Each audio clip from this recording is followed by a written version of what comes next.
नमस्कार साथियों, सीबीएल में आपका स्वागत है।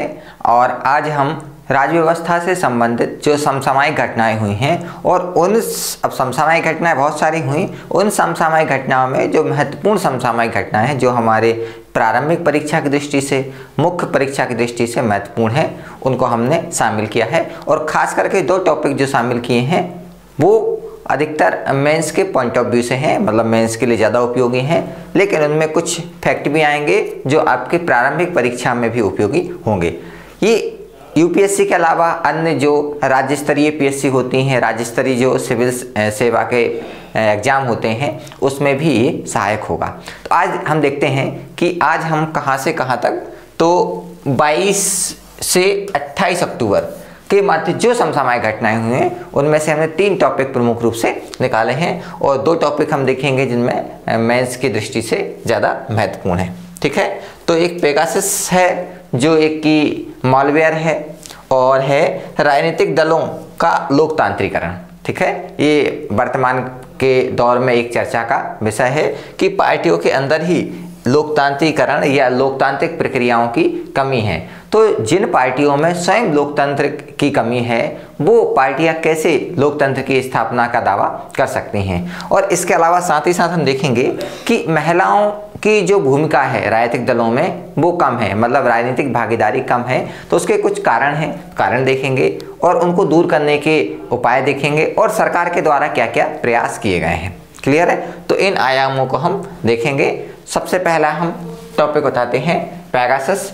तो ये क्या है, स्पाईवेयर सॉफ्टवेयर जो पेगासस है, ये कथित तौर पर भारत में व्यापक रूप से जो सार्वजनिक हस्तियां हैं, जो पब्लिक फिगर हैं, उनकी गुप्त रूप से, मतलब सीक्रेट रूप से, अनाधिकृत रूप से निगरानी रख रहा है और जासूसी कर रहा है। इसमें इसका प्रयोग किया जा रहा है। ठीक है, किसमें?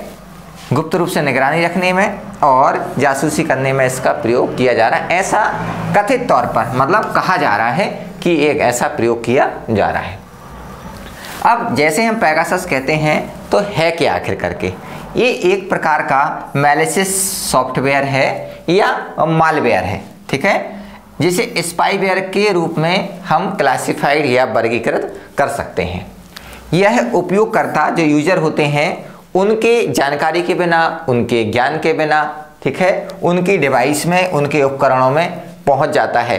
इस रूप से डिजाइन किया गया है कि बिना उपभोक्ता की जानकारी के वो उनके उपकरण में, उनके मोबाइल में पहुंच जाएगा और जो पर्सनल डेटा है, जो व्यक्तिगत जानकारी है, उसको एकत्रित करता है ना। जो मोबाइल है, जो उपकरण है, वो ऑटोमेटिक कई बार रन करने लगता है, वो चालू हो जाता है। ठीक है, उसका कैमरा ऑन हो जाएगा, बहुत सारी जो एक्टिविटीज़ हैं वो ऑटोमेटिक हो जाती हैं, उपयोगकर्ता नहीं करता फिर भी वो ऑटोमेटिक संचालित होती हैं। पेगासस को इजरायली फर्म NSO ग्रुप है, इसके द्वारा विकसित किया गया है ना, जिसे वर्ष 2010 में स्थापित किया गया था। किसको? इजरायली फर्म NSO को।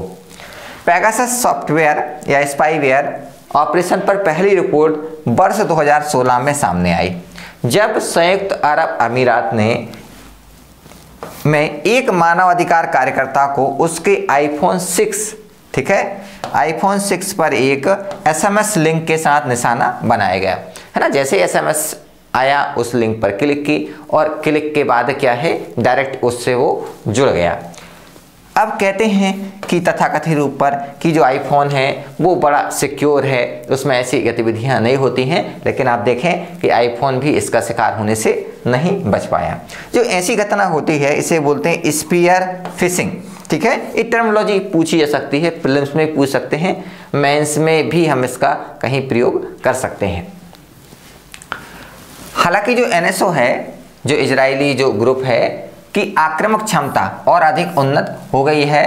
पेगासस स्पाईवेयर ऐसा सॉफ्टवेयर प्रोग्राम है जो उपयोगकर्ता, जो यूजर के मोबाइल या कंप्यूटर से गोपनीय एवं व्यक्तिगत जानकारी को क्या करता है, चुराता है, नुकसान पहुंचाता है, या किसी ऑपरेटिंग सिस्टम में एक प्रकार की तकनीकी खामियां, ठीक है, जिसे हम क्या कहते हैं, बग कहते हैं, जिनके संबंध में मोबाइल फोन के निर्माता को जानकारी प्राप्त नहीं होती है और इसलिए वह इसमें सुधार करने में सक्षम नहीं होता है। जब हमें मालूम ही नहीं है कि हमारे मोबाइल में कोई ऐसा सॉफ्टवेयर है जो क्या है हमारे मोबाइल को नुकसान पहुंचा सकता है, हमारी जानकारी को क्या कर सकता है, साझा कर सकता है, चुरा सकता है। जब हमें मालूम ही नहीं तो हम इसके लिए कोई उपाय नहीं सोचेंगे, और उपाय नहीं सोचेंगे तो वो आराम से अपना काम करता रहेगा और तमाम कर देगा काम।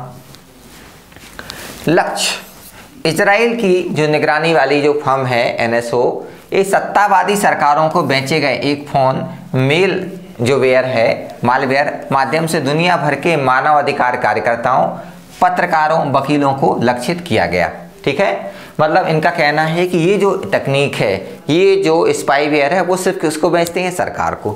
और सरकार ने इसका जो प्रयोग किया, जो मानवाधिकार कार्यकर्ता हैं, जो पत्रकार हैं, जो वकील हैं, इनको यहाँ पर लक्षित किया गया और इनकी गतिविधियों को नियंत्रित या हम कहें निगरानी रखी गई, इनके द्वारा क्या क्या कार्य किए जा रहे हैं। भारतीय मंत्री, सरकारी अधिकारी और विपक्ष के नेता भी इस सूची में शामिल हैं जिनके फोन पर स्पाईवेयर द्वारा छेड़छाड़ किए जाने की संभावना व्यक्त की गई। अभी आप समझें, कुछ समय ये मामला चर्चा में रहा जिसमें विपक्ष के प्रमुख नेता जो राहुल गांधी हैं वो भी इसमें शामिल थे, और भी प्रमुख नेता इनमें शामिल थे जिनकी निगरानी इसके तहत की गई, ऐसा कथित तौर पर कहा जाता है। वर्ष 2019 में व्हाट्सएप ने इजराइल के NSO ग्रुप के खिलाफ अमेरिकी अदालत में एक मुकदमा दायर किया जिसमें आरोप लगाया था क्या कि यह फर्म मोबाइल उपकरणों को दुर्भावनापूर्ण सॉफ्टवेयर से संक्रमित करती है और संक्रमित करके एप्लीकेशन पर साइबर हमले को क्या करती है? प्रेरित करती है, जिससे साइबर हमले होते हैं। ऐसा मुकदमा USA में इसके खिलाफ दायर किया गया। अगर हम साइबर हमलों की बात करें तो सबसे पहला शब्द आता है जिसे बोलते हैं हम क्या? मालवेयर।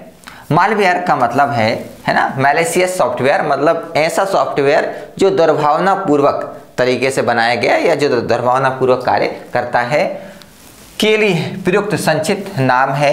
यह ऐसे किसी भी सॉफ्टवेयर को दर्शाता है जिसे किसी एकल कंप्यूटर, सर्वर या कंप्यूटर नेटवर्क को क्षति पहुंचाने, नुकसान पहुंचाने के लिए डिजाइन किया जाता है। रैंसमवेयर, स्पाईवेयर, बम्स, वायरस और ट्रोजन सभी क्या हैं? मालवेयर के प्रकार हैं। ठीक है, ऐसा भी प्रश्न बनता है इनमें से कौन सा मालवेयर का प्रकार नहीं है? तो रैंसमवेयर, स्पाईवेयर, बम्स, वायरस और ट्रोजन सभी क्या हैं? मालवेयर के प्रकार हैं।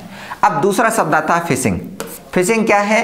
कई प्रकार के ऐसे मेल होते हैं जो भ्रामक हमें जानकारी देते हैं। तो भ्रामक ईमेल और वेबसाइटों का उपयोग करके व्यक्तिगत जानकारी एकत्रित करने का प्रयास करने का एक तरीका है। ठीक है, जैसे आपने कई बार देखा होगा कि हमने कुछ पेज खोला मोबाइल में, अब इसमें हमें कुछ ऐसा दिख रहा है जिस पर हम क्लिक करेंगे तो हमें एक प्रकार की ये देख के ही हमें ऐसा मन करेगा कि हाँ इसके अंदर हमें कोई दिखाया जा रहा है, ये चीज़ क्लिक करने के बाद अंदर आप पहुँचेंगे। अब उस चीज़ के लिए आप क्या करते हैं? उस पर क्लिक करते हैं, फिर दूसरी विंडो खुल जाती है, फिर दूसरी विंडो खुल जाती है, लेकिन जो ऐड में दिखाया जा रहा है वो खुलता ही नहीं है। तो इससे क्या है? आपसे आपका नाम पूछा जाएगा, आपका मोबाइल नंबर, ईमेल आईडी, तो ये डेटा उनके पास पहुंच जाता है। फिर denial of service attack. Denial of service attack एक ऐसा हमला है जो किसी मशीन या नेटवर्क को बंद करने हेतु किया जाता है। डिनाइल ऑफ सर्विस हमले का लक्ष्य ट्रैफिक से भरकर या हानिकारक जानकारी को भेजकर ट्रिगर किए जाते हैं। ठीक है, इसको आप ऐसा समझें कि ये इंटरनेट का रास्ता है जहाँ से क्या है? ये सूचना जा रही है।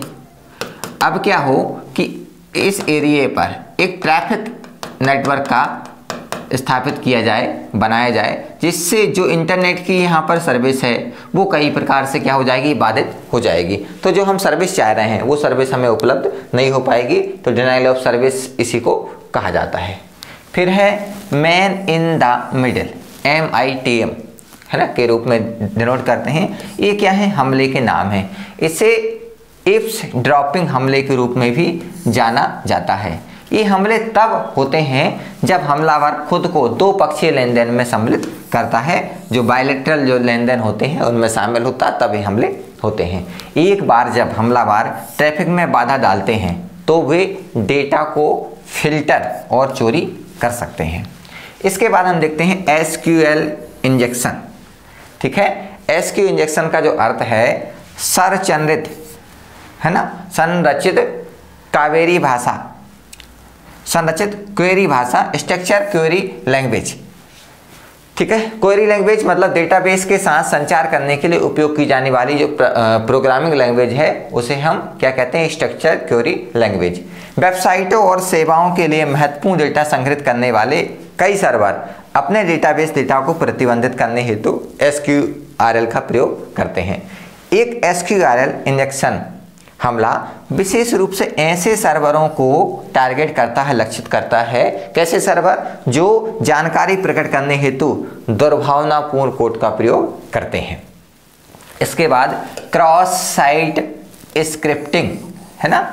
SQRL इंजेक्शन हमले के समान इस हमले में एक वेबसाइट में दुर्भावनापूर्ण जो कोड है डालना भी शामिल है, लेकिन इस मामले में वेबसाइट पर हमला नहीं किया जाता है ना, वेबसाइट पे हमला नहीं किया जाता है, लेकिन इसमें जो दुर्भावनापूर्ण कोड है वो डाला जाता है। इसके बजाय हमलावर ने जिस दुर्भावनापूर्ण कोड को इजेक्ट किया है वह केवल उपयोगकर्ता के ब्राउज़र में चलता है। ठीक है, जब वह हमला की गई वेबसाइट पर जाता है तो सीधे बेटर के पीछे जाता है, ना कि वेबसाइट पर। सोशल इंजीनियरिंग, यह एक ऐसा हमला है जो आमतौर पर जो स्ट्रक्चर्ड या संरक्षित संवेदनशील जानकारी हासिल करने हेतु उपयोगकर्ता को बरगलाने के लिए मानवीय संपर्क पर निर्भर करता है। अब हम देखें इंटरनेशनल लेवल पर, अंतर्राष्ट्रीय स्तर पर क्या इसके लिए सिस्टम है, क्या तंत्र है, क्या व्यवस्था है। तो सबसे पहला अंतर्राष्ट्रीय दूरसंचार संघ, यह संयुक्त राष्ट्र संघ के भीतर एक विशेष प्रकार की क्या है, एजेंसी है जो दूरसंचार और साइबर सुरक्षा के मुद्दों के मानकीकरण मतलब उनके मानक तय करती है, उनके विकास में अपनी अग्रणी भूमिका निभाती है। ऐसे ही हम बात करें साइबर अपराध पर बुडापेस्ट जो कन्वेंशन है, ये भी क्या है, एक प्रकार की अंतर्राष्ट्रीय संधि है जो राष्ट्रीय कानूनों के सामंजस्य मतलब अंतर्राष्ट्रीय स्तर पर जो विभिन्न देशों में अलग अलग साइबर संबंधी, इंटरनेट संबंधी जो कानून है उनके मध्य कोऑर्डिनेशन की स्थापना हो सके। लेकिन अगर कोऑर्डिनेशन नहीं होगा तो बड़ी समस्या उत्पन्न हो जाएगी, कानूनों का सही तरीके से क्रियान्वयन नहीं हो पाएगा। उनकी जांच पड़ताल करना, ठीक है, तकनीकों में सुधार, राष्ट्रों के बीच सहयोग को बढ़ाकर इंटरनेट तथा साइबर अपराध को क्या है, रोकना। यह संधि 1 जुलाई 2004 को लागू हुई, लेकिन ध्यान रखें भारत इस संधि या इस कन्वेंशन, इस अभिसमय का जो है मेंबर नहीं है, हस्ताक्षरकर्ता नहीं है। इसके अलावा भारत ने भी समय समय पर इसके लिए कुछ कदम उठाए हैं। उसमें है साइबर सुरक्षित भारत पहल। 2018 में सभी जो सरकारी विभाग हैं उनमें मुख्य सूचना सुरक्षा अधिकारी, है ना, CISO और फ्रंट लाइन IT कर्मचारियों के लिए सुरक्षा उपाय हेतु साइबर अपराध व निर्माण क्षमता के बारे में लोगों में जागरूकता फैलाना, ठीक है, के उद्देश्य से इसे लॉन्च किया गया। दूसरा है राष्ट्रीय साइबर सुरक्षा समन्वय केंद्र NCCC। 2017 में NCCC को रियल टाइम साइबर खतरों का पता लगाने के लिए देश में आने वाले इंटरनेट ट्रैफिक और संचार मेटा डेटा जो प्रत्येक संचार के अंदर छिपी जानकारी के छोटे भाग हैं को स्कैन करने के लिए विकसित किया गया था। इसके अलावा तीसरा है साइबर स्वच्छता केंद्र। इसे भी 2017 में इंटरनेट उपयोगकर्ताओं के लिए जो मालवेयर है, जैसे साइबर हमलों से अपने कंप्यूटर और जो भी अन्य उपकरण हैं उनको सुरक्षित करने हेतु पेश किया गया था।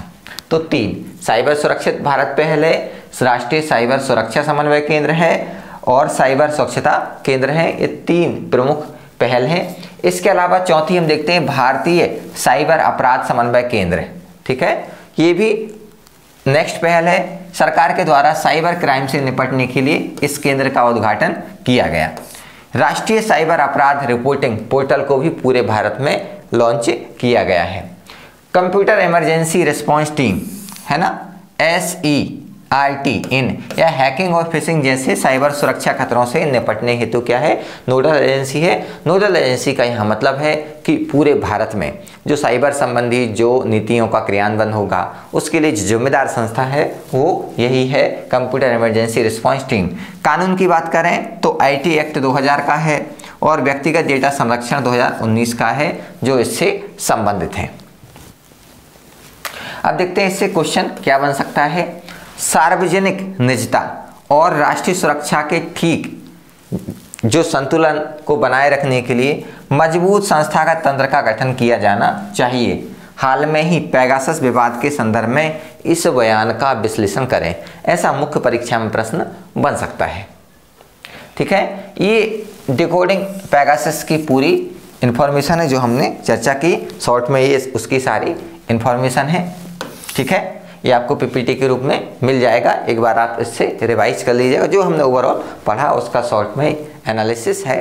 ठीक है, अब हम देखते हैं कि इसमें कुछ मुद्दे उभर कर आते हैं। मुद्दे क्या हैं?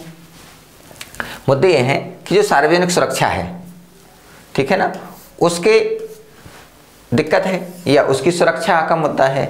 दूसरा है जो गोपनीयता है उसका दुरुपयोग पर एक प्रश्न है कि जब किसी सरकारी व्यक्ति को ये सौंपा गया, ये एक बार तो कहा जा रहा है इजरायली जो कंपनी है वो कह रही है हम सरकार के अलावा किसी दूसरे को ये मालवेयर या पेगासस जो है वो नहीं प्रोवाइड करेंगे, लेकिन अगर किसी को कर दिया तब बड़ी समस्या है। और सरकारी तंत्र में अगर इसका प्रयोग किया जा रहा है तो इसकी सुरक्षा की क्या गारंटी है?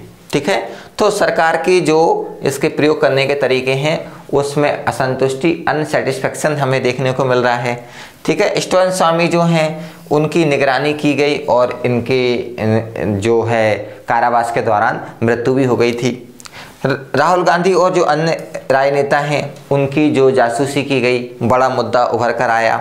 जो अनुसूचित जाति और पूर्व CSC के वर्तमान न्यायाधीश हैं, ठीक है, पत्रकार द बायर है, तो ऐसे जो कुछ मामले हैं जो इसकी गोपनीयता पर प्रश्न लगाते हैं या सुरक्षा पर हमें एक चिंताजनक आयाम प्रदान करते हैं कि इसमें कुछ मौलिक चिंताएं उभर कर आती हैं। और क्या है कि जो हमारा मौलिक अधिकार अनुच्छेद 19 और 21 के तहत दिया गया है उसका भी क्या है, ये उल्लंघन है। संवैधानिक उपचारों का अधिकार जो हमारा 32 है उसका उल्लंघन है क्योंकि सरकार खुद इसका प्रयोग कर रही है, इसके लिए एक्ट में प्रावधान किया गए हैं। जो पुट्टास्वामी वाला केस था जिसमें कहा गया कि जो निजता है वो मौलिक अधिकार है और निजता का उल्लंघन नहीं किया जाएगा, यहाँ निजता का उल्लंघन भी किया जा रहा है। व्यक्ति की व्यक्तिगत जानकारी या उनकी जो सूचना है उनको साझा किया जा रहा है। शक्तियों का जो पृथक्करण का सिद्धांत है उसके भी ये विरुद्ध है क्योंकि विधायिका ने कानून बनाए हैं तो कार्यपालिका को उनको लागू करना है और न्यायपालिका सिर्फ ये देखेगी वो सही है या नहीं है। ठीक है, फिर बात करें हम कि जो निगरानी वाली बात है, ठीक है, जो राज्य के द्वारा निगरानी की जा रही है वो कहीं ना कहीं व्यक्तिगत स्वतंत्रता का हनन है, निजता का हनन है, मौलिक अधिकारों का हनन है। अब नेक्स्ट जो टॉपिक है हम उस पर चर्चा करने वाले हैं, उससे पहले हम देखते हैं उससे प्रश्न क्या बन सकता है। प्रश्न में देखें हम, भारत में राजनीतिक दलों का लोकतांत्रिकरण, ये हमारा टॉपिक है। ठीक है, कि लोकतंत्र का मतलब है कि सभी लोगों के निर्णय में भागीदारी होनी चाहिए, सबकी सहभागिता होनी चाहिए, उनकी इच्छाओं का भी सम्मान किया जाए, सबके मतों को सुना जाए। ठीक है, और सभी की जो निर्णय में भागीदारी होनी चाहिए। तो ऐसे जो राजनीतिक दल हैं उनमें सभी कार्यकर्ताओं की भागीदारी होनी चाहिए और उसमें जो पद मिले वो भी क्या है, लोकतांत्रिक तरीके से मिलना चाहिए। तो भारत में राजनीतिक दलों की लोकतांत्रिकरण भारतीय राजनीति के लोकतांत्रिकरण का मार्ग प्रशस्त करेगा। ठीक है, जब जो पार्टी हैं उनमें लोकतांत्रिक प्रक्रियाओं का पालन होगा तो ऑटोमेटिक भारत में लोकतांत्रिक प्रक्रिया को बढ़ावा मिलेगा। इस पर हमें टिप्पणी करना है। दूसरा क्वेश्चन है, भारतीय पार्टी प्रणाली या दलीय प्रणाली संक्रमण के एक दौर से गुजर रही है। ठीक है, जो विरोधाभासों से भरा हुआ दिखता है। ठीक है, चर्चा कीजिए। 2016 में ये प्रश्न पूछा गया है सिविल सर्विस में, मेंस में। तो ये ऐसे प्रश्न बन सकते हैं, तो इनको लिखने की कोशिश करें। क्या लिखना है, हम टॉपिक पढ़ रहे हैं तो आप बहुत आसानी से इसको लिख पाएंगे।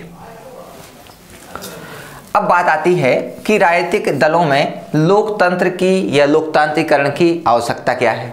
ठीक है, तो सबसे पहली बात तो जो प्रतिनिधित्व है, प्रतिनिधित्व का मतलब है कि भाई अलग अलग क्षेत्र से अलग अलग क्या है, कार्यकर्ता हैं, और ये कार्यकर्ता के ऊपर व्यक्ति है, ठीक है, 2 हो सकते 3, इनके ऊपर 1 होगा। इस टाइप से ये क्या है, हमारा पूरा भारत बटा हुआ है, पूरे भारत में क्षेत्र बटे हुए हैं, अलग अलग यहाँ से प्रतिनिधि जाते हैं। अब इन प्रतिनिधियों का एक क्षेत्र है, उस क्षेत्र के संबंधित जो मामले हैं उनके लिए ये एक प्रकार से उत्तरदायी हैं। तो इन्हें अगर पर्याप्त महत्व नहीं मिलेगा, निर्णय में भागीदारी नहीं मिलेगी, तो हम ये ऐसा कह सकते हैं कि अगर इस व्यक्ति की बात को तवज्जो नहीं दी जा रही है, इस बात इसके जो निर्णय हैं उनको शामिल नहीं किया जा रहा है डिसीजन मेकिंग में, तो ये पर्टिकुलर क्षेत्र है उसका प्रतिनिधित्व तो उसे मिल ही नहीं रहा है, क्योंकि जब हमारे नेता की बात नहीं सुनी जा रही, ठीक है, ये हमारे जो नेता हैं उनकी निर्णय में भागीदारी नहीं, इसका मतलब हमारी भागीदारी नहीं है। तो ये क्या है, ये भागीदारी बढ़ाने के लिए आवश्यक है प्रतिनिधित्व जो प्रदान किया जाता है, सबका प्रतिनिधित्व हो, तो सबकी भागीदारी, सबके निर्णय में भागीदारी आवश्यक है। फिर पारदर्शिता, जब सारे लोग मिलकर निर्णय लेंगे तो वो निर्णय में क्या होगी, पारदर्शिता होगी।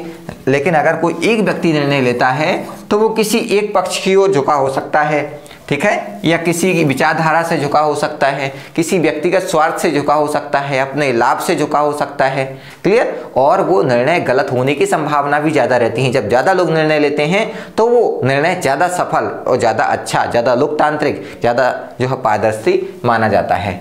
फिर उत्तरदायित्व, अब जब सब लोगों को उत्तरदायित्व सौंपा गया है तो सबकी निर्णय में भागीदारी होनी चाहिए, और जब कोई काम सामूहिक निर्णय से लिया जाता है तो उसमें सबकी जो उत्तरदायित्व है वो सुनिश्चित हो जाता है कि सभी लोग इसके लिए उत्तरदायी हैं, चाहे इसका परिणाम सकारात्मक आए चाहे इसका नकारात्मक आए। फिर आप ऐसा नहीं कह सकते कि आपने निर्णय लिया था हमने नहीं लिया, क्योंकि सब सामूहिक रूप से निर्णय ले रहे हैं तो सभी के सब इसके लिए भागीदार हैं। राजनीति का जो है अपराधीकरण, इसको रोकने के लिए भी बड़ी आवश्यकता है कि जितने लोग हैं उनको पर्याप्त प्रतिनिधित्व प्रदान किया जाए, है ना, उनको लोकतांत्रिक प्रक्रिया के माध्यम से उन्हें निर्णय में भागीदारी दी जाए, वो सशक्त बनेंगे तो राजनीति में जो अपराधीकरण की जो प्रवृत्ति बढ़ रही है आजकल, उस प्रवृत्ति को रोका जा सकता है। अब इसमें हम सबसे पहला टॉपिक देखते हैं कि हमने देखा प्रतिनिधित्व, तो अंतरादल मतलब जो पार्टी के अंदर है, लोकतंत्र के अभाव ने राजनीतिक दलों की संकीर्ण निरंकुश संरचनाओं में बदल दिया है। मतलब एक व्यक्ति निर्णय ले रहा है तो वो निरंकुश हो रहा है। यह नागरिकों के राजनीति में भाग लेने, चुनाव लड़ सकने के समान राजनीतिक अधिकार पर प्रतिकूल प्रभाव डालता है। गुटबाजी में कमी, दूसरा, इससे मजबूत जमीनी संपर्क या जनाधार रखने वाले नेता के दल में दरकिनार नहीं किया जा सकेगा, जिससे पार्टी के भीतर गुटबाजी और विभाजन का खतरा कम हो जाएगा। उदाहरण के लिए भारतीय राष्ट्रीय कांग्रेस आईएनसी को छोड़कर शरद पवार ने राष्ट्रवादी कांग्रेस पार्टी एनसीपी का गठन किया, ममता बनर्जी ने अखिल भारतीय तृणमूल कांग्रेस टीएमसी का गठन कर लिया, तो ये सारी समस्याएं नहीं आएंगी। पारदर्शिता, जैसे हमने अभी चर्चा की कि पारदर्शी प्रक्रियाओं के साथ एक पारदर्शी दलीय संरचना की स्थापना होगी, उपयुक्त जो टिकट का वितरण होगा, है ना, सही व्यक्ति को टिकट मिलेगी, उम्मीदवार को सही उम्मीदवार के चयन को बढ़ावा देगा। ऐसे चयन से दल में कुछ शक्तिशाली नेताओं की इच्छा पर आधारित नहीं होंगे जैसा होता है, बल्कि वे समग्र रूप से पार्टी की पसंद का प्रतिनिधित्व करेंगे। ठीक है, जब अच्छे लोग आएंगे तो अच्छा शासन होगा। उत्तरदायित्व, एक लोकतांत्रिक दल अपने सदस्यों के प्रति उत्तरदायी होगा, क्योंकि अपनी कमियों के कारण वे आगामी चुनाव में हार सकते हैं। सत्ता का विकेंद्रीकरण, प्रत्येक राजनीतिक दल राज्य और स्थानीय निकाय स्तर की इकाइयां होती हैं। दल में प्रत्येक स्तर पर चुनाव का आयोजन विभिन्न स्तरों पर शक्ति केंद्रों के निर्माण का अवसर देगा। इससे सत्ता या शक्ति का विकेंद्रीकरण हो सकेगा और जमीनी स्तर पर निर्णय लिए जा सकेंगे। राजनीति का अपराधीकरण, चूंकि हम भारत में चुनाव से पूर्व उम्मीदवारों को टिकटों के वितरण हेतु कोई सुव्यवस्थित प्रक्रिया मौजूद नहीं है, इसलिए उम्मीदवारों को बस उनके जीत सकने की क्षमता, कि भाई अगर कोई व्यक्ति चुनाव जीत सकता है, अब वो कैसा भी हो, हमें तो बस सीट निकालनी है, इस हिसाब से क्या है टिकट मिलती हैं। इससे धन बली, बाहुबली तथा आपराधिक पृष्ठभूमि वाले अपराध जो उम्मीदवार हैं, है ना, या अपराधी हैं, उनको चुनाव में उतारा जाता है और वो धन बाहुबली के आधार पर चुनाव जीत जाते हैं। अब ऐसे लोग क्या है, शासन कैसा करेंगे, उन्हीं के हिसाब से करेंगे। वो लोकतांत्रिक प्रक्रियाओं का सम्मान नहीं करते हैं, तो जो लोकतंत्र है वो खतरे में हमें यहाँ दिखाई देता है। लोकतंत्र की कमी के कारण हम देखें तो सबसे पहला जो कारण है वंशवाद की राजनीति। अंतरदलीय लोकतंत्र की कमी ने राजनीतिक दलों में भाई भतीजावाद की प्रवृत्ति को योगदान दिया है कि भाई अगर पिताजी, चाचा जी, घर में से कोई व्यक्ति अगर नेता है, विधायक है, सांसद है, तो उनके जो आने वाली पीढ़ी उसको तवज्जो दी जाती है, अपने परिवार के सदस्यों को चुनाव में उतारा जाता है और जो हमारे पूर्वज हैं उनके नाम पर वोट मांगी जाती है। राजनीतिक दलों की केंद्रीकृत संरचना। राजनीतिक दलों के कार्यकरण व केंद्रीकृत स्वरूप में वर्ष 2085 में दल बदल विरोधी कानून आया, जिस पर एक व्यक्ति या जो व्यक्ति है, जो सांसद है, वो किसी दूसरे दल में शामिल होता है तो उसकी जो विधायिका या संसद की सदस्यता है उसको समाप्त करने संबंधी प्रावधान हमने इसमें बनाए थे, जो राज्यों में भी ये लागू होते थे। ठीक है। कानून की कमी। वर्तमान में भारत में राजनीतिक दलों के आंतरिक लोकतंत्र के रेगुलेशन के लिए कोई स्पष्ट रूप से कानून का प्रावधान नहीं है और एकमात्र अगर हम कानून की बात करें तो लोक प्रतिनिधित्व अधिनियम 1951 की धारा 29 में प्रदान किया गया है, जो क्या कहता है, जो भारतीय निर्वाचन आयोग में राजनीतिक दलों के पंजीकरण का प्रावधान करता है। हालांकि राजनीतिक दलों द्वारा अपने पदाधिकारियों के चयन हेतु नियमित रूप से आंतरिक चुनाव आयोजित किए जाते हैं, किंतु दंडात्मक प्रावधानों के अभाव में ये अत्यंत सीमित है, कोई चुनाव इसके लिए नहीं होता है। इसके बाद एक बड़ी समस्या है व्यक्ति पूजा। हम देखते हैं कि एक व्यक्ति को नायक बनाया जाता है या नायक होता है और उस नायक की पूजा होती।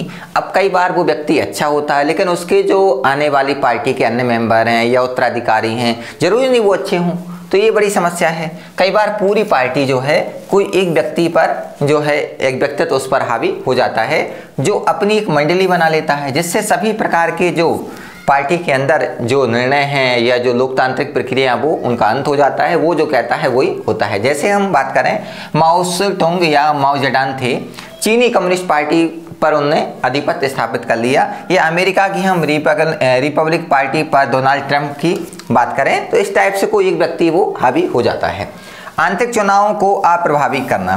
पार्टी शक्ति में समूह द्वारा अपनी सत्ता को मजबूत करने और यथास्थिति बनाए रखने के लिए जो आंतरिक संस्थागत प्रक्रियाएं होती हैं उनको वो नष्ट कर देते हैं, उनको रोक देते हैं, जो कि बहुत आसान होता है उनके लिए, क्योंकि उनका प्रभुत्व होता है तो उससे उनका वर्चस्व बना रहता है। लेकिन जो लोकतांत्रिक प्रक्रिया है वो समाप्त हो जाती हैं। अब इसके बाद हम देखते हैं कि इन समस्याओं के निवारण के लिए कुछ अनुशंसाएं, कुछ सिफारिशें की गई हैं। उसमें विधि आयोग प्रमुख है ना। NCRWC ने व्यापक कानून की सिफारिश की है और जो हमारा सेकेंड ARC है, द्वितीय प्रशासन सुधार आयोग है, उसने भी सिफारिश की हैं। अब क्या क्या सिफारिश की हैं तो देखते हैं। पहले विधि आयोग की क्या क्या सिफारिश हैं। तो चुनावी कानूनों के सुधार पर भारतीय विधि आयोग की 170वीं रिपोर्ट में एक पूरा अध्याय राजनीतिक दलों में आंतरिक लोकतंत्र के लिए कानून की आवश्यकता को समर्पित किया गया है।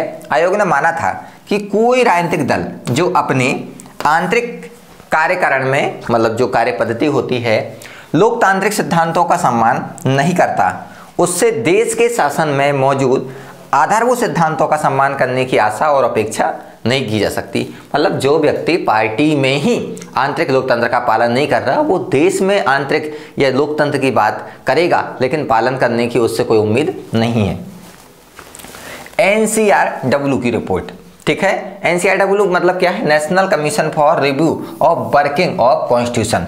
राष्ट्रीय संविधान कार्यकारण समीक्षा आयोग ने माना है कि भारत में राजनीतिक दलों या गठबंधन के पंजीकरण कार्यकरण के रेगुलेशन हेतु व्यापक जो कानून है उसकी व्यवस्था होनी चाहिए। सेकेंड ARC की रिपोर्ट ने कहा कि भ्रष्टाचार मुख्यतः अति केंद्रीकरण के कारण ही होता है। अधिक, अगर एक व्यक्ति के पास ज़्यादा पावर पहुंच जाती है, अधिक पावर पहुंच जाती है, तो इससे क्या होता है, भ्रष्टाचार उपजता है। क्योंकि जनता से जितनी दूरी रहकर शक्ति का उपभोग किया जाता है, अधिकारिता उत्तरदायित्व के बीच उतना ही व्यापक अंतराल हो जाता है। जितनी ज़्यादा पावर मिलेगी उतना आपके पास क्या है, कम उत्तरदायित्व रहता है, और जनता से दूरी रहेगी तो उत्तरदायित्व कम होगा, और यहाँ पर क्या है, जो आंतरिक लोकतंत्र है वो कमजोर साबित होता है। आगे क्या कर सकते हैं हम, आंतरिक चुनाव की अनिवार्यता के लिए कानून का निर्माण किया जाए कि भाई इसके लिए कंपलसरी ऐसा प्रावधान कर दिया जाए कि दलों के अंदर क्या होंगे, चुनाव होंगे, और इसका स्तर हम कैसा बना सकते हैं, स्थानीय स्तर पर, ठीक है। इसे हम फिर जिला या बीच में तहसील भी इसमें शामिल कर सकते हैं, फिर राज्य, फिर केंद्र के स्तर पर, है ना। और इसका और फर्दर क्लासिफिकेशन करके, मतलब जितना ज़्यादा विकेंद्रीकरण किया जाएगा उतने ज़्यादा निर्णय के केंद्र बनेंगे, जितने ज़्यादा निर्णय के केंद्र बनेंगे उतनी ज़्यादा प्रक्रिया लोकतांत्रिक होगी। दल बदल विरोधी कानून में संशोधन किया जाए, क्योंकि अभी हमारा दल बदल विरोधी कानून ये प्रावधान करता है कि कोई व्यक्ति पार्टी के खिलाफ नहीं जा सकता। तो इसमें जो है, जो व्हिप शब्द है, व्हिप का प्रयोग सिर्फ कब होना चाहिए, अगर अविश्वास प्रस्ताव की बात हो रही है ना। प्रस्ताव कैसा है आपका, विश्वास प्रस्ताव है, तो ऐसे कुछ खास प्रस्ताव हैं, उनमें ही इसकी जो है व्हिप की, या जो निर्देशक है, जो निर्देश दे रहा है पार्टी का मुखिया है, उसके निर्देशों को मानना कंपलसरी अनिवार्य होना चाहिए। बाकी जगह वो पार्टी के अगेंस्ट जाकर भी, अगर सही बात है, लोकतंत्र के लिए आवश्यक है, जनता के कल्याण के लिए आवश्यक है, देश के लिए आवश्यक है, तो ऐसी बात को उन्हें कहने का, उन्हें मतदान देने का अधिकार होना चाहिए, अपनी पार्टी के विरुद्ध ही मतदान दे सकें। जैसा कि हम ऑस्ट्रेलिया, कनाडा, न्यूजीलैंड की बात करें, वहाँ पर ऐसे प्रावधान हैं। फिर आरक्षण की व्यवस्था की जाए। आरक्षण में जनसंख्या के अनुपात में महिलाओं को, ठीक है ना, SC ST, ठीक है, अलग अलग वर्गों को अलग अलग प्रतिनिधित्व आरक्षण दिया जाए, तो सभी वर्गों की क्या है, भागीदारी सुनिश्चित हो जाएगी। वित्तीय पारदर्शिता के लिए क्या है, समय समय पर जो पार्टियां हैं उनकी अकाउंटिंग, ऑडिटिंग दोनों सिस्टम होना चाहिए, लेखा परीक्षण होना चाहिए, पैसा कहाँ से आया, कहाँ जा रहा है ना, उसका सार्वजनिकरण भी किया जाना चाहिए। इसके लिए प्रत्यक्ष रूप से, है ना, स्पष्ट कानून बनाए जाएं, और निर्वाचन आयोग को सशक्त बनाया जाए, जो पार्टियों की जांच कर सके, उनके दंड की व्यवस्था कर सके, और उन पर जुर्माना लगा सके। ये सारी जो पावर है वो निर्वाचन आयोग को दी जाए। अब इसी में एक मुद्दा जुड़ा है कि जो लोकतंत्र है उसमें महिलाओं का प्रतिनिधित्व, मतलब लोकतंत्र में महिलाओं की भागीदारी कितनी है, तो महिलाओं की भागीदारी कम है, हम जानते हैं। तो पहले देखते हैं इससे प्रश्न क्या बन सकता है। आज़ादी के 75 वर्षों में लोकसभा में महिलाओं का प्रतिनिधित्व 10% भी नहीं बढ़ा है। टिप्पणी कीजिए। संसद के साथ साथ राज्य विधानमंडल में महिलाओं के प्रतिनिधित्व को बढ़ाने के उपायों पर सुझाव दीजिए, मतलब कैसे इनको बढ़ाया जाए। एक राजनीतिक दल ने अगले वर्ष में होने वाले राज्य विधानसभा चुनाव में अपनी पार्टी टिकट का 40% जो हिस्सा है महिलाओं को आरक्षित करने का फैसला किया है, ठीक है, आप जानते हैं, चर्चा में है। इससे एक बार फिर संसद और राज्य विधानसभाओं में महिलाओं के प्रतिनिधित्व को बढ़ाने की जो बहस है वो स्टार्ट हो गई है कि भाई इनका प्रतिनिधित्व बढ़ाया जाए। जो आधी आबादी है उसे आधा जो भाग है, आधी जो सीटें हैं वो उसके पास होनी चाहिए। अंतर संसदीय संघ, जिसका भारत भी एक सदस्य है, के द्वारा संकलित आंकड़ों के अनुसार विश्व भर में महिलाएं लोकसभा के कुल सदस्यों का 14.44% का प्रतिनिधित्व करती हैं। और अगर हम election commission of India, Bharat के निर्वाचन आयोग का आंकड़े देखें तो अक्टूबर 2021 तक महिलाएं संसद के कुल सदस्यों का 10.5% का प्रतिनिधित्व कर रही थीं। भारत में सभी राज्य विधानसभाओं को एक साथ देखें तो महिला सदस्यों, मतलब जो विधायक हैं, उनकी स्थिति और भी बदतर है, जो राष्ट्र की औसत से भी कम है। मतलब यहाँ तो हम लगभग 11% पे जा रहे हैं, यहाँ 9% पे ही सिमट कर रह गए। आज़ादी के 75 वर्षों के बाद भी लोकसभा में महिलाओं का प्रतिनिधित्व 10% नहीं हो पाया है। ये बड़ी निराशाजनक बात है, बड़ी चिंता की बात है कि एक आधी आबादी को हम जो है राजनीति से नहीं जोड़ पा रहे हैं। अब क्या कारण है कि इनका जो प्रतिनिधित्व है वो कम है? ठीक है। तो सबसे पहला जो कारण है कि जो पारंपरिक रूप से घरेलू जो गतिविधियां हैं, जो काम करने के जो कार्यभार उनको सौंपा गया है, इस कारण इनकी भूमिका कम हो गई है। फिर है महिलाओं को उनकी रूढ़िवादी भूमिकाओं से बाहर निकलने और देश के निर्णय निर्माण प्रक्रिया में भाग लेने को प्रोत्साहित किया जाना चाहिए। ठीक है कि भाई आप महिला हैं, आपका जो काम है घर की चार दीवारी के अंदर काम करना है ना। सामाजिक गतिशीलता पर रोक है, ठीक है। कई प्रकार की रूढ़ियां हैं, कई प्रकार के सामाजिक जो नियम हैं, उस कारण महिलाएं क्या है इस दिशा में या आगे नहीं बढ़ पाती हैं। राजनीति में प्रतिस्पर्धा वाले पॉइंट में देखें, राजनीति किसी भी अन्य क्षेत्र की तरह क्या है प्रतिस्पर्धा का क्षेत्र है। तो पुरुष जो है या जो राजनेता हैं वो भी प्रतिस्पर्धी मानते हैं किसको, महिलाओं को, कि अगर पुरुषों अभी जैसे 100 पुरुष में से 100 सीटों में से 90 सीटें किसके पास हैं, पुरुषों के पास। इनमें से अगर 40 सीटें महिलाओं के लिए आरक्षित हो जाएंगी तो पुरुषों के लिए, पुरुष तो उतनी ही हैं, सीटें बचेंगी 50, तो जो कंपटीशन है वो और बढ़ जाएगा। इसलिए पुरुष चाहते हैं कि भाई महिलाओं को जो आरक्षण है उस पर वो खुलकर समर्थन नहीं करते हैं। कई राजनेताओं को भय है कि महिला आरक्षण लागू किए जाने पर उनकी सीट बारी बारी से महिला उम्मीदवारों के लिए आरक्षित की जा सकती है, जिससे स्वयं अपनी सीटों से चुनाव लड़ने का अवसर वो क्या कर सकते, गंवा सकते हैं। ठीक है।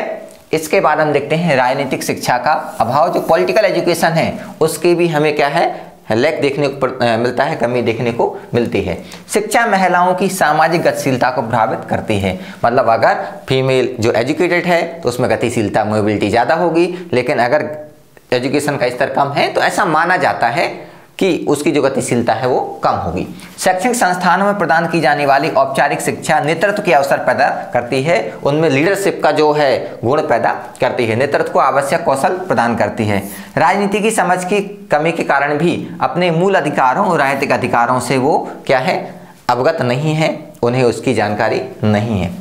कार्य और परिवार दोनों के मध्य कोऑर्डिनेशन बनाना पड़ता है, क्योंकि घर का काम भी संभालना है, बाहर का भी संभालना है। पारिवारिक देखभाल उत्तरदायित्वों के असमान वितरण का परिणाम यह होता है कि महिलाएं घर और बच्चों की देखभाल में पुरुषों की तुलना में कहीं अधिक समय देती हैं। नो डाउट महिलाओं को ज़्यादा समय देना पड़ता है। एक महिला को न केवल गर्भावस्था और प्रसव के दौरान अपना समय देना पड़ता है, बल्कि यह तब तक जारी रहता है जब तक कि बच्चा देखभाल के लिए माता पिता पर निर्भर न रह जाए। तो इतना लंबा समय बच्चों के लिए, परिवार के लिए महिलाओं को देना होता है। फिर पॉलिटिकल जो नेटवर्क है उसकी भी इनके पास कमी होती है। राजनीतिक निर्णय नीति निर्माण में पारदर्शिता की कमी और अलोकतांत्रिक आंतरिक प्रक्रियाएं सभी नए जो प्रवेश करने वाले लोग हैं उनको चुनौती पेश करती हैं। फिर जो पहले से राजनीति में है वही चला आता है, नए व्यक्ति बहुत आसानी से प्रवेश नहीं कर पाता है। ठीक है। और इसमें महिलाओं के पास ऐसा नेटवर्क नहीं होता है, नेटवर्क नहीं होता है तो उन्हें क्या है उतनी आसानी से राजनीतिक प्रक्रियाओं में, राजनीतिक दलों में है ना उतनी जो सुविधाएं, भागीदारी है वो नहीं मिल पाती है। रिसोर्स की कमी भी एक अन्य मुद्दा है।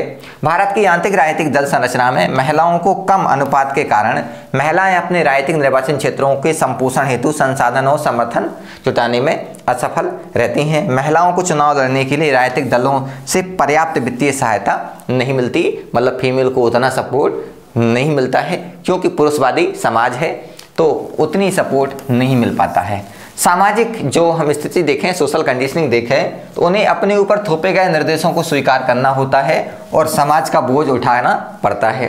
सार्वजनिक दृष्टिकोण से न केवल यह निर्धारित करता है कि आम चुनाव में कितनी महिला उम्मीदवार जीतेंगी, बल्कि प्रत्यक्ष अप्रत्यक्ष रूप से यह भी निर्धारित करता है किस पद के लिए उन्हें नामांकित किया जाए। फिर है जो वातावरण है वो उनके अनुकूल नहीं है, प्रतिकूल है। कुल मिलाकर राजनीतिक दलों का माहौल भी महिलाओं के लिए अधिक अनुकूल नहीं है। उन्हें पार्टी में जगह बनाने के लिए कठिन संघर्ष करना पड़ता है, बहुआयामी समस्याओं का सामना करना पड़ता है। वो सामाजिक समस्याएं, वो राजनीतिक समस्याएं, आर्थिक समस्याएं, सांस्कृतिक समस्याएं। ठीक है। राजनीति में हिंसा बढ़ती जा रही है, अपराधीकरण बढ़ रहा है, भ्रष्टाचार की समस्या, असुरक्षा भी उल्लेखनीय है, जो इसकी वृद्धि महिलाओं को राजनीतिक क्षेत्र से बाहर कर दिया है। कहते हैं कि राजनीतिक क्षेत्र है वो सभ्य लोगों के लिए नहीं है, तो महिलाओं को एक असुरक्षा की भावना रहती है। वहाँ पर जिस प्रकार की जो गतिविधियाँ हम देखते हैं उससे महिलाओं के मन में एक डर रहता है। तो तो इसलिए महिलाएं इस क्षेत्र में आगे नहीं बढ़ते हैं। अब सरकार ने इसके लिए प्रयास जरूर किए हैं कि जिससे महिलाओं को पर्याप्त प्रतिनिधित्व मिल सके, उन्हें पर्याप्त भागीदारी मिल सके। अब सरकार के जो प्रयास हैं उसमें सबसे पहला है महिला आरक्षण विधेयक 2008 कि महिलाओं को राजनीति में उचित प्रतिनिधित्व मिले, उनकी देश के विकास में भागीदारी सुनिश्चित हो, है ना। जो आधी आबादी है वो जब तक कंधे से कंधा नहीं मिलाएगी तब तक हम देश का विकास कैसे कर सकते हैं, ठीक है। और अगर हम ऐसा सोचते हैं तो आप गलत सोचते हैं, हम गलत सोचते हैं कि बिना महिलाओं की भागीदारी के हम देश को उतनी तीव्रता से विकसित कर सकते हैं, क्योंकि जब आपका शरीर का आधा हिस्सा है नदारद है, उसकी भूमिका हम तय नहीं कर पा रहे हैं, तो फिर आधे हिस्से को बहुत ज़्यादा मेहनत करनी पड़ेगी। अगर लेकिन दोनों हिस्से मिल जाएं तो मेहनत कम हो जाएगी और उसके परिणाम बढ़ जाएंगे। तो भारतीय संसद के जो निचला सदन है लोकसभा और सभी राज्य की जो विधानसभाएं में सभी सीटों में से 1/3 1/3 सीटें महिलाओं के लिए रिजर्व करने के लिए, आरक्षित करने के लिए विधेयक लाया गया, जिसके माध्यम से संविधान में संशोधन का जो है प्रावधान किया गया है। तो ये 108वां संविधान संशोधन विधेयक था जो अभी लंबित है, ये पारित नहीं हो पाया है, लेकिन सरकार के द्वारा ऐसा प्रयास किया गया है। हम उम्मीद करते हैं जल्द ही ये पारित हो। पंचायती राज संस्थाओं में महिलाओं के लिए आरक्षण, संविधान का जो अनुच्छेद है, अनुच्छेद 243 का डी, ये पंचायती राज में या पंचायती राज संस्थाओं में महिलाओं की भागीदारी सुनिश्चित करता है ना। प्रत्यक्ष चुनाव द्वारा भरे जाने वाले संस्थानों की कुल संख्या और पंचायत के अध्यक्ष पदों की संख्या में कम से कम 1/3 महिलाओं को आरक्षण करने का प्रावधान किया गया है। और यहाँ पर अलग हम राज्यों की बात करें जिसमें मध्य प्रदेश है, बिहार है, ठीक है, इसके बाद उड़ीसा है, ऐसे कुछ राज्य हैं जिन्होंने 50% तक आरक्षण का प्रावधान कहीं कहीं किस सेक्टर में, कहीं हम नौकरी में देखते हैं, कहीं पंचायतों में देखते हैं, तो अलग अलग जगह इस आरक्षण को बढ़ाया गया है। लेकिन यहाँ जो संविधान की बात करें तो वो 1/3 आरक्षण या 1/3 आरक्षण का प्रावधान करता है। ये हमारा पंचायती राज संबंधी प्रावधान या भारतीय संविधान। फिर महिला शक्तिकरण पर संसदीय समिति, है ना। महिलाओं की स्थिति में सुधार हेतु 1997 में संसद की 11वीं लोकसभा के दौरान पहली बार महिला शक्तिकरण समिति का गठन किया गया। समिति के सदस्यों से अपेक्षा की गई कि वे पार्टी संबंधताओं से सीमित न रहते हुए महिलाओं के शक्तिकरण के लिए मिलकर काम करेंगे, मतलब पार्टी से आप ऊपर उठें और महिलाओं के शक्तिकरण के लिए काम करें। तो महिला आरक्षण विधेयक 2008 का, फिर पंचायती राज संस्थाओं में महिलाओं के लिए 1/3 का आरक्षण, अनुच्छेद 243 का डी, और महिला शक्तिकरण के लिए 11वीं लोकसभा थी, उसमें क्या है, एक महिला शक्तिकरण समिति का गठन किया गया 1997 में। अब आगे हम क्या कर सकते हैं, महिला आरक्षण जो विधेयक है सबसे पहले इसको पारित किया जाए। जब कानून बन जाएगा तो महिलाओं को आरक्षण मिलने लगेगा। महिलाओं को आरक्षण मिलेगा तो महिलाएं राजनीति में उतरेंगी, सीटें रिजर्व रहेंगी और इस प्रकार महिलाओं की भागीदारी बढ़ेगी। ये भी क्या है, जो लोकतांत्रिक प्रक्रिया है उसको बढ़ावा देने का एक माध्यम है, क्योंकि महिलाओं की भागीदारी नहीं तो कहीं ना कहीं हम कह सकते हैं कि संपूर्ण लोगों की भागीदारी नहीं है। राज्य स्तर पर, स्थानीय स्तर में महिलाओं प्रतिनिधियों को बढ़ावा देना, ना सिर्फ आरक्षण देना, आरक्षण के साथ साथ हमें जागरूकता का प्रसार करना पड़ेगा, उन्हें प्रोत्साहित करना पड़ेगा, सहयोग देना पड़ेगा, ठीक है, जिससे महिलाओं की भागीदारी सुनिश्चित हो सके, उनका रुझान बढ़े। फिर राजनीतिक दलों में महिलाओं के लिए कोटा की स्थापना की जाए। कोटा कैसे, इसमें एक गिल फार्मूला है, ये कहता है भारतीय निर्वाचन आयोग के उस प्रस्ताव को लागू किए जाने की आवश्यकता है जिसके अनुसार किसी मान्यता प्राप्त राजनीतिक दल को अपनी मान्यता बनाए रखने के लिए राज्य विधानसभा और संसदीय चुनावों में महिलाओं के लिए न्यूनतम सहमत प्रतिशत को अवसर देना ही होगा। ठीक है, बहुत अच्छा प्रावधान है कि भाई अगर ये कोई पार्टी है, ये अलग पार्टी है, तो इसका एक परसेंटेज अगर तय कर दिया जाए, ठीक है, कि 20% या 30%, इतना तो आपको महिलाओं के लिए ही रिजर्व करना पड़ेगा, इतनी भागीदारी तो रखनी ही पड़ेगी, है, नहीं तो आपकी जो राजनीतिक मान्यता है, पॉलिटिकल पार्टी की जो मान्यता, उसको समाप्त कर दिया जाएगा। तो बहुत अच्छा फॉर्मूला है। पार्टी के भीतर लोकतंत्र को बढ़ावा देना। कोई राजनीतिक दल जो वास्तविक अर्थ में लोकतांत्रिक होगा वह निर्वाचन प्रक्रिया में अध्यक्ष, उपाध्यक्ष, सचिव, कोषाध्यक्ष जैसे पदों पर दल की महिला सदस्यों को उचित अवसर प्रदान करेगा। ठीक है, तो ये कुछ समस्याएं हैं और कुछ इसके समाधान हैं, सरकार के द्वारा कुछ उपाय किए गए हैं। इसके अलावा हमें क्या करना पड़ेगा, रूढ़ियों को भी तोड़ना पड़ेगा। ठीक है, समाज में महिलाओं को घरेलू गतिविधियों तक जो सीमित रखने की रूढ़िवादिता है उसको क्या है, तोड़ना होगा। इसके अलावा जो संस्थान है, चाहे राज्य हो, चाहे परिवार हो, चाहे समुदाय हो, के लिए महत्वपूर्ण है कि वे महिलाओं की विशिष्ट आवश्यकताओं जैसे शिक्षा में अंतराल को कम करना, जो भी महिला पुरुषों में से एजुकेशन का जो रेशियो है वो कम है, मतलब तुलनात्मक हम बात करें तो महिलाओं का जो एजुकेशन रेट है वो कम है, पुरुषों का ज़्यादा है। लिंग भूमिकाओं पर फिर से विचार करना होगा, श्रम के लैंगिक विभाजन और पक्षपात दृष्टिकोण को दूर करने के प्रति सजग हों, इस दिशा में आवश्यक कदम उठाना पड़ेगा। ठीक है, मतलब महिला और जो पुरुष हैं वो एक ही सिक्के के क्या हैं, दो पहलू हैं और दोनों बराबर हैं, दोनों की सहभागिता बराबर होनी चाहिए और दोनों की सहभागिता बराबर परम आवश्यक है देश के विकास के लिए, लोकतांत्रिक प्रक्रिया के लिए, हमारे सबके विकास के लिए। तो ये हमने देखा कि महिलाओं की जो प्रतिनिधित्व है वो सबसे पहली बात तो है क्या, फिर दूसरा हमने देखा कि इसमें हमारी स्थिति क्या है, फिर हमने देखा कि जो प्रतिनिधित्व है वो कम क्यों है। ठीक है, तो कम होने के कारण और फिर कम होने के अलावा अब हमें क्या करना है कि इसको सरकार के द्वारा दूर करने के लिए कुछ उपाय किए गए हैं वो देखे, और इसके अलावा और आगे हम क्या क्या कर सकते हैं वो उपाय भी हमने देखे। तो इस प्रकार यहाँ से अगर क्वेश्चन बने तो वो भी आप कवर कर सकते हैं कि महिला प्रतिनिधित्व की स्थिति क्या है। ठीक है, इसकी कमी के कारण क्या हैं और इस कमी को दूर करने के लिए सरकार ने क्या प्रयास किए हैं, और साथ में अगर ये पूछा जाए कि इसको बढ़ाने के लिए आप क्या क्या सुझाव दे सकते हैं, तो जो हम उपाय देख रहे थे उनको सुझावों के रूप में आप सुझा सकते हैं। तो यहाँ पर हमने आज 3 टॉपिक पर चर्चा की। उम्मीद करता हूँ ये टॉपिक आपको समझ में आए होंगे। अब इससे संबंधित अगर आपको कोई प्रश्न उठता है, कोई डाउट आता है, तो आप हमें फ़ोन के माध्यम से, ईमेल के माध्यम से, है ना, कमेंट बॉक्स में पूछ सकते हैं। हम आपके सवालों के जो जवाब हैं उनको देने की कोशिश करेंगे।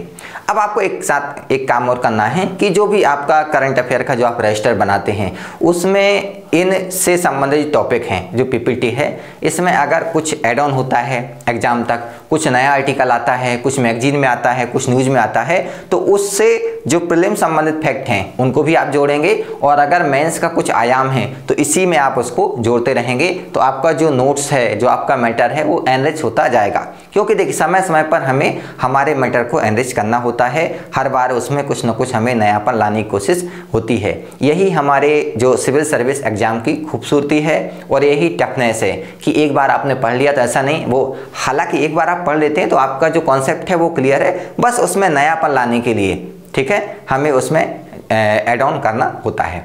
तो आज का लेक्चर हम यहीं समाप्त करते हैं, मिलते हैं अगले लेक्चर में, तब तक के लिए बहुत बहुत धन्यवाद।